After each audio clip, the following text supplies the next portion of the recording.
गांव के उस सन्नाटे भरे माहौल में जहां सूरज की किरणें भी पेड़ों की जड़ें छूने से डरती थीं, वहीं बसा था जगतपुर नाम का एक गांव, जो बाहर से देखने पर तो साधारण लगता था, लेकिन उसकी मिट्टी में सदियों पुरानी एक ऐसी दबी हुई सच्चाई थी जिसे जानकर रूह तक कांप उठे। मैं जब पहली बार वहां गया तो मुझे सिर्फ खेत, पेड़, कुछ बूढ़े लोग और शांत झील नजर आई। लेकिन जिस रात मैंने उस झील के पास बैठकर पहली बार किसी लड़की के रोने की आवाज सुनी, मुझे एहसास हुआ कि यह गांव कुछ छुपा रहा है। आवाज इतनी दर्द भरी थी कि मेरा दिल दहल गया, जैसे कोई किसी से अपने लिए न्याय मांग रहा हो। अगले दिन मैंने गांव के बुजुर्गों से पूछने की कोशिश की, लेकिन सबने चुप्पी साध ली। कोई भी उस झील या रात की बात पर कुछ नहीं कहना चाहता था। मैंने हार नहीं मानी और गांव में एक पुराना टूटा हुआ मकान देखा। गांव वालों ने बताया कि वहां एक बार एक लड़की रहा करती थी, रूपाली, जो बहुत सुंदर, समझदार और वैद्य की बेटी थी। लेकिन एक रात वो अचानक गायब हो गई और तब से उसकी आत्मा उसी झील के पास भटकती है। कहते हैं उस रात बारिश हो रही थी, बिजली कड़क रही थी और पूरे गांव में अजीब सा डर फैला था।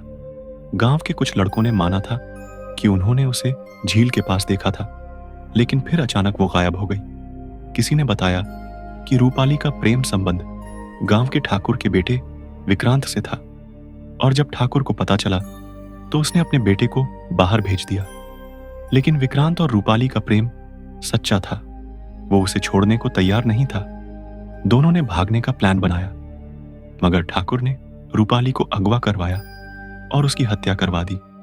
उसकी लाश को झील में फेंक दिया गया। तब से हर साल उस दिन जब वो बारिश वाली रात आती है, झील से किसी के रोने की आवाज आती है। कई लोग कहते हैं कि उन्होंने झील में एक लड़की को सफेद साड़ी में चलते देखा है। गांव की औरतों को अक्सर उसका सपना आता है, जिसमें वो कहती है कि उसे न्याय चाहिए, लेकिन गांव वाले डर के मारे कुछ नहीं करते। मैं यह सब जानकर चुप नहीं बैठा। मैंने उस रात झील के पास जाकर रूपाली की आत्मा से बात करने का फैसला किया। आधी रात को जब पूरा गांव सो रहा था, मैं अपने कैमरे और आवाज रिकॉर्डर के साथ झील पर पहुंचा।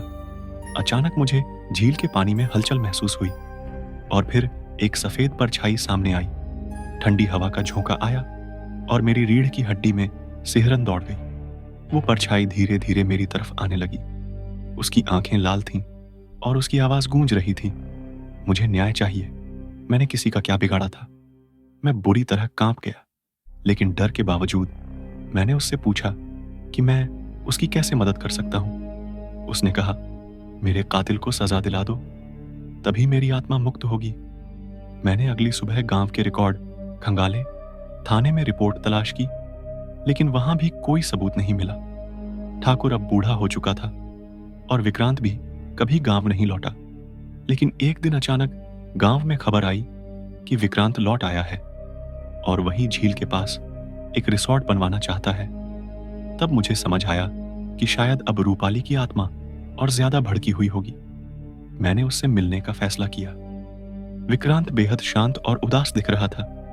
मैंने उससे पूरी कहानी पूछी तो उसकी आंखें नम हो गईं। उसने बताया कि रूपाली को मारने का हुक्म उसके पिता ने दिया था और वो उस रात झील के पास गया जरूर था, लेकिन कुछ कर नहीं सका। वो खुद डर गया था और गांव छोड़ दिया। मुझे लगा शायद यही वक्त है जब मैं रूपाली की आत्मा को सब सच बता सकूं। उस रात मैं विक्रांत को लेकर झील के पास गया। वो कांप रहा था और मुझसे कह रहा था कि ये आत्मा उसे माफ नहीं करेगी। और सच में जब हम झील के किनारे पहुंचे तो अचानक झील का पानी उबलने लगा, सफेद धुआं निकलने लगा और रूपाली की आत्मा सामने आई। उसका चेहरा विक्रांत की ओर था। उसने कहा, तू आ गया, अब तुझे वही दर्द मिलेगा जो मुझे मिला था। विक्रांत ने रोते हुए माफी मांगी और कहा कि उसे सजा दी जाए। तभी झील से एक भयंकर चीख निकली और विक्रांत की आंखों से खून बहने लगा। वो वहीं गिर पड़ा और मर गया। उसके मरते ही रूपाली की आत्मा धीरे धीरे झील के पानी में समा गई, जैसे वो अब मुक्त हो चुकी हो।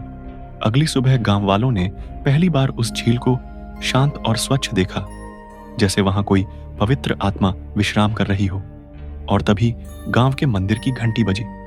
पुरोहित जी ने कहा कि अब उस आत्मा को शांति मिल चुकी है, लेकिन गांव में एक नई मान्यता बन गई कि हर साल उस दिन जब विक्रांत की मौत हुई थी, उस झील के पास दिया जलाना चाहिए ताकि रूपाली की आत्मा को सच्चा सम्मान मिल सके। मैं उस रात के बाद कभी गांव नहीं लौटा, लेकिन आज भी जब आंखें बंद करता हूं तो वो लाल आंखें, वो ठंडी हवा और वो दर्द भरी आवाज मेरे कानों में गूंजती है।